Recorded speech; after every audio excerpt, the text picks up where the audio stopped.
சொர்க்கம் எங்கே இருக்குது? சொர்க்கம் எதில் இருக்குது? உணவில் இருக்கா? தூங்குறதுல இருக்கா? பணத்தில் இருக்கா? பதவியில் இருக்கா? சொர்க்கம் எங்கே இருக்குது? நீங்கள் நினைக்கிற மாதிரி எதுலேயும் கிடையாது. ஒன்றே ஒன்றில் தான் சொர்க்கம். மற்றவர்களை மகிழ்வித்து மகிழ். அதான் என்றைக்குமே ஒருத்தர் உங்களை சந்தோஷப்படுத்தி அந்த சந்தோஷத்தை பார்க்கறது தான் சொர்க்கம். என்னால் அவன் இன்றைக்கி நல்லா இருக்கான், என்னால் இன்றைக்கி அவன் சிரிக்கிறான், என்னால் அவன் இன்றைக்கி நிம்மதியாக இருக்கிறான், என்னால் இன்றைக்கி அவன் சாப்பிட்றான், என்னால் தான் அவன் இன்றைக்கி தூங்குறான். இப்படி நம்ம நன்மை செஞ்சுருக்கோம் பாருங்கள், அதுதான் சொர்க்கம். அதுவை இப்படி சொல்லுங்கள், என்னால் அவன் சாப்பாட்டை இழந்துட்டான், என்னால் அவன் தூக்கத்தை இழந்துட்டான், என்னால் அவன் கெட்டு போயிட்டான், தாழ்ந்துட்டான் அப்படின்னா இதை கேட்க எப்படி இருக்குது? அப்போ அந்த ஆணவத்தில் இருக்கக்கூடிய அந்த நான்ன்ற அது மட்டும் நரகத்துக்கு போகுதுன்னு அர்த்தம்.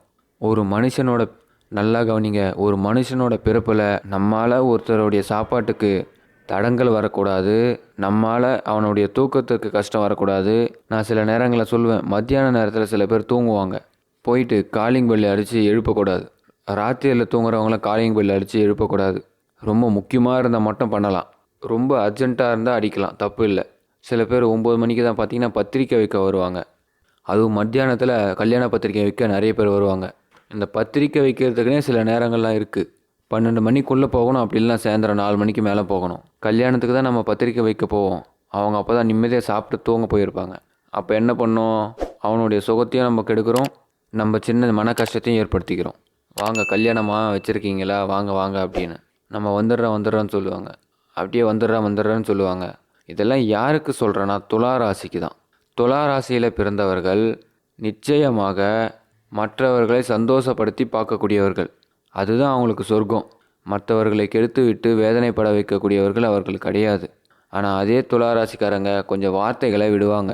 ஆனால் வார்த்தைகளை விடுறதுலேயும் ஒரு வாத்தியார் வார்த்தை விடுறாருன்னா வாத்தியார் கெட்டவரா? தலைமை ஆசிரியர் மட்டும் இல்லைன்னா அந்த பள்ளிக்கூடம் நல்லா இருக்குமா? ஒரு வாத்தியார் இல்லைன்னா மாணவன் நல்லா இருப்பானா? கொஞ்சம் யோசிச்சு பாருங்கள். அப்போ வாத்தியாரா ஹெட் மாஸ்டரா இருக்கக்கூடியவங்க துலா ராசிக்காரங்க. அப்போ துலா ராசிக்காரங்க ஒரு வார்த்தை சொன்னாலும் அது சொர்க்கத்திற்கான வழி, நரகத்திற்கு என்றைக்குமே அவர்கள் இட்டு செல்ல மாட்டார்கள். அப்படிப்பட்ட துலா ராசிக்கு சனி பகவான் 6ஆம் வீட்டுக்கு வருகிறார். சுகவீனஸ்தானம்னு பேர். 2 விஷயம் சொல்ல போகிறேன். கன்னிக்கு எப்படி சொல்கிறனோ அதுமாரி துலாத்துக்கு 2. மற்றவங்களுக்குலாம் சிங்கிளாக சொல்லிட்டு இவங்களுக்கு மட்டும் 2 சொல்கிறீங்களே அப்படின்னு கேட்கலாம். இல்லை, சொல்ல வேண்டிய இடம் சொல்லணும். சுகம் வீணம் 2 வார்த்தை வருது, இதுதான் முக்கியம். சுகம் இருக்குது, சனியினால் சுகம் கிடைக்க போகுது. ஆனால் அந்த சுகத்துக்கே ஆப்பு வர வாய்ப்பு உண்டு. அதுக்கு எச்சரிக்கையாக இருக்கணும். என்னங்க முதல்ல ஆரம்பிக்கிற மாதிரி ஆரம்பித்து இப்படி சொல்கிறீங்களே? அதான் நான் சொல்லிட்டேனே, மற்றவங்களை வாழ வைத்து வாழக்கூடியவர்கள் அந்த மனம் படைத்த துளாராசிக்காரங்கன்னு. சுகம்னா ஏகப்பட்ட கடன். சில பேருக்கு பித்த கடன் இருக்கும். என் அப்பாவுக்கு என் கடனை எப்படியாச்சும் அடைச்சிடணும், என் அம்மாவுக்கு எப்படியாச்சும் இந்த கடனை அடைச்சிடணும், என் அண்ணனுக்கு எப்படியாச்சும் கடனை அடைச்சிடணும்.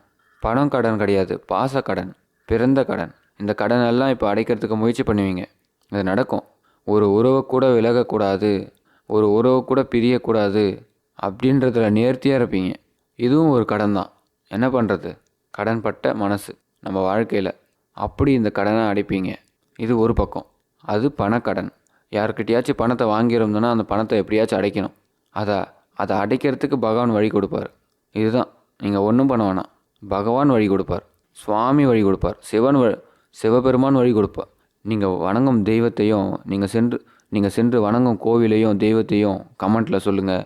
துளாராசியில் நீங்கள் எந்த நட்சத்திரம்னு சொல்லுங்கள்.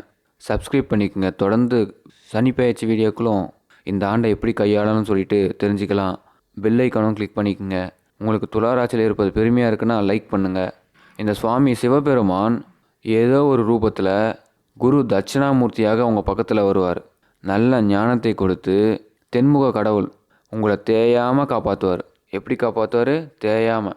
உங்களுக்கு வளர்ப்பிறை தான், தேய்பிறையே கிடையாது. ஏன்னா நீங்கள் நல்ல எண்ணம் படைச்சதுனால. நீங்கள் பெரிய கஷ்டத்தில் இருந்தாலும் சரி, ஹோட்டலுக்கு போனால் ஐஃபையாக என்ன சாப்பிடணுமோ அதை சாப்பிடுவீங்க. கஷ்டம் ஒரு பக்கம் இருக்கும். சாதாரணமாக 2 இட்லி போடுங்கன்னு சொல்லுவீங்க, சாதாரணமாக 2 இட்லி போடுங்கன்னு சொல்ல மாட்டீங்க. என்ன ஸ்பெஷல்னு கேட்பீங்க. இதுதான் துளாராசி. அதை விட என்ன, வீட்டிலிருந்து கூப்பிட்டு போனீங்கன்னா நீங்கள் எல்லாம் சாப்பிடுங்க, என்ன வேணுமோ சாப்பிடுங்க. அந்த எண்ணம் தான் துளாராசி. தான் மட்டும் ஸ்பெஷலாக சாப்பிட்டு மற்றவங்களுக்கெல்லாம் காஞ்சி போன 2 இட்லியை கொடுக்குறவங்க இல்லை துளாராசிக்காரங்க. இப்படிப்பட்ட துளாராசிக்கு கடன் அடைப்பதற்கான நல்ல வழியை இந்த சனி பகவான் கொடுப்பார், குருவோடைய அருளால். ஏன்னா சனி வந்து துலா ராசியில் உச்சம் பெற்றிருக்காரு. அவங்க உச்சம். ஆயுளுக்கு பிரச்சனை கிடையாது. அப்போ நிம்மதி. கடன் அடையும், அதுவும் நிம்மதி. எல்லா கடனும் அடையும். பெத்த கடனும் அடையும், ரத்த கடனும் அடையும், பணக்கடனும் அடையும், மனக்கடனும் அடையும். மனம் கடனுனா என்ன? இது எப்படியாச்சும் நடந்து முடிந்தால் நல்லா இருக்குமே தான். சில துளாராசிக்காரங்களாம் வயிற்றில் புள்ளியை கரைச்சிட்டு உட்காந்துட்டு இருப்போம். என்னது, இந்த குழந்தைக்கு ஒரு கல்யாணம் பண்ணணும்னு, என் புள்ளிக்கு ஒரு குழந்தை பிறந்தா போதும், என் பேரனுக்கு ஒரு வேலை கிடச்சிட்டா போதும், இப்படிலாம் ஆசைப்படுவோம் இல்லையா? மனுஷனாக இருந்துட்டு வயசாகிடுச்சுனாவே கவலைன்னு தான் சொல்லுவோம். என்ன காரணம்? ஆசை. அது நம்மளை பற்றி ஆசை இல்லை, நம்ம குடும்பத்தை பற்றி ஆசை. ஆனால் அவங்க நம்மளை திரும்பியே பார்க்க மாட்டாங்க. கரெக்டாக? சுதந்திர தின கொடியரசு தினம் மாதிரி தான். சுதந்திர தினத்துக்கு மட்டும்தான் தேசிய கொடியெல்லாம் நிமிர்ந்து பார்க்குறோம். அதுக்கப்புறம் பாருங்கள், வேறு என்னைக்காச்சும் கண்டுக்கிறோமான்னு? எங்கேயாச்சும் ஒரு இடத்துல தேசிய கீதம் போனாவே எழுஞ்சி நிற்கணும். சாமியை போய் பார்க்கும்போது நம்ம எவ்வளோ மரியாதை கொடுக்குறோமோ அந்த அளவுக்கு தேசிய கொடிக்கு கொடுக்கணும். இந்த தேசம் நமக்கு சுதந்திரம் கொடுத்தனால தான் நமக்கு இன்றைக்கி நல்லாயிருக்கும், நிம்மதியாக வண்டியில் போயிட்டுருக்கோம் இல்லையா? தேசிய கொடி நம்ம வணங்கணும், எங்கே இருந்தாலும் வணங்கணும். ஆனால் நம்ம என்ன பண்ணுறோம்? 2 நாள் தான் வணங்குறோம். அதுவும் வணங்குறது கிடையாது. ஸ்கூலில் வணங்கினது அது ஒரு பக்கம் பறந்துட்டுருக்கோம், நம்ம ஒரு பக்கம் போவோம். இந்த சுகத்தை கொடுக்கக்கூடிய சனி பகவான் குரு தட்சிணாமூர்த்தியாக இருந்து கடனை அடைப்பார். எல்லா கடனையும் அடைப்பார். நம்பலாம். நீங்கள் உடனே கேட்பீங்க, கமெண்ட்டில் கூட கேட்பீங்க, அப்போ அவர் அடைப்பாரா, நம்ம ஓரமாக உட்காந்துக்கலாமா? இங்கே தான் ட்விஸ்ட்டு. நம்ம தானே ஒர்க் பண்ணணும். அவர் அடைப்பதற்கு வழி தான் கொடுப்பார். நல்ல சிந்தனைகளை நமக்கு கொடுப்பார். அதாவது முடங்கி கிடந்த நம்ம மூளையை நமக்கு இனிமேல் கிடப்பு இல்லாமல் எங்கெல்லாம் வழி கிடைக்கிறன்றத நமக்கு கண்ணில் காட்டி கொடுப்பார். எங்கெல்லாம் வந்து ஒரு சின்ன பிளான் அடைஞ்சால் கூட அது வழியாக நம்மளை கொண்டு போவார். அதில் நம்ம சக்ஸஸ் பண்ணுவோம். அதனால் சுகத்தை கொடுக்க போகிறாரு. அடுத்தது ஒன்று சொல்கிறேன் நீங்களே, அது என்னென்னா, உடல் நலத்தில் ரொம்ப கவனமாக இருக்கணும். துளாராசிக்காரங்க சின்னதாக ஒரு உடம்புல பிரச்சனை வருதுன்னா உடனே ஒரு செக்கப் பண்ணிவிடுங்க. நல்ல மருத்துவரை பாருங்கள். துளாராசிக்காரங்களுக்கு மருத்துவ பரிசோதனை பண்ணிக்கணும். நல்லா சாப்பிடுங்க, குளிர சாப்பிடுங்க, நிம்மதியாக இருங்க. எதையும் வேண்டான்னு அவாய்ட் பண்ணாதீங்க. அதாவது சத்துள்ள பொருட்களை வேண்டான்னு சொல்லக்கூடியவங்க துளாராசிக்காரங்க. கசப்பாக இருக்கும், வேண்டான்னு சொல்லக்கூடாது. இதெல்லாம் இருக்கவே கூடாது. பிடிச்சு சாப்பிடுங்க. பாவக்காய் சாப்பிட்டா நல்லது. இது மாதிரிலாம் சாப்பிடுங்க. கீரை வகையை நிறைய எடுத்துக்கங்க. உடல் நலத்தில் ரொம்ப அக்கறை செலுத்த வேண்டும். உடல் மீது அக்கறை செலுத்தும் போது நீங்கள் எதிர்பார்த்த வெற்றி கிடைக்கும். இந்த 6வது இடத்துக்கு சுகவீன ஸ்தானத்தில் இந்த சனி பகவான் வருகையினால் உங்களுக்கு ஆயுளில் பங்கம் கிடையாது. ஆரோக்கியத்தில் மட்டும் கூடுதல் கவனம் தேவை. டெய்லியும் காலையில் எழுந்து நம்ம ஹாட் வாட்டர் குடிக்கிறோம், ஹாட் வாட்டரில் குளிக்கிறோம், நல்லதை சாப்பிட்றோம், அவ்வளோதான். நம்ம ஏன் ஆஸ்பத்திரி போகணும்? வீட்டிலே இருக்கலாம். இதில் எங்கேயாச்சும் மிஸ்டேக் பண்ண தான் ஆஸ்பத்திரி போகிற மாதிரி. அதுக்கு நம்ம இடம் கொடுக்கக்கூடாது. அது மாதிரி இந்த வருஷத்தில், இந்த 2.5 வருஷத்தில், இந்த 6ஆம் இடத்துல இருக்கக்கூடிய காலகட்டம் நீங்கள் எதிர்பார்க்குற நல்ல மாற்றங்கள் ஏற்படும். என்னுடைய லைஃப்பில் இது கிடைக்கவே இல்லைங்க, இது நடக்கவே இல்லைங்க, எப்படியாச்சும் இதை நடத்தணுங்க, கண்டிப்பாக நடக்கும். அதுதான் சுகம். உங்கள் மனம் தளராமல் சனி பகவான் பார்த்துப்பார். உங்கள் மனதிற்கு தெம்பூட்டும் வகையில் எல்லா விஷயங்களும் நடக்கும். நீங்கள் நினச்ச விஷயம். சில பிள்ளைகள்லாம் மேல் படிப்பு படிக்க முடியாமல் அப்படியே நிற்பீங்க. அவங்களுக்கு வாய்ப்பு கிடைக்கும் மேல் படிப்பு படிப்பதற்காக. சில பேர் ஒரு குழந்தை பெற்றிருப்பீங்க, சில பேருக்கு ஒரு குழந்தை இருக்கும், இன்னொரு குழந்தை பிறக்க வாய்ப்பு இருக்குது.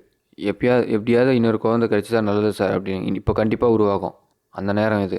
சில பேர் ஒரு வீடு கட்டியிருப்பீங்க, இன்னொரு வீடு கட்ட வாய்ப்பு இருக்குது. எல்லாமே ரெட்டிப்பு பலன் கிடைக்கும்.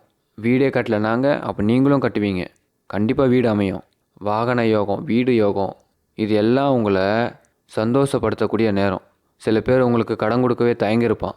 இப்போ நம்மளை ஃபோன் போட்டு கூப்பிடுவாங்க, சார் நீங்கள் எலிஜிபிளாக இருக்கீங்க, நான் உங்களுக்கு கடன் கொடுக்குறேன், இப்போ 8% வட்டினா இப்போ 7% வட்டி கொடுக்குறேன் வாங்க, எப்படிலாம் எடுக்கிறான் பாருங்கள்.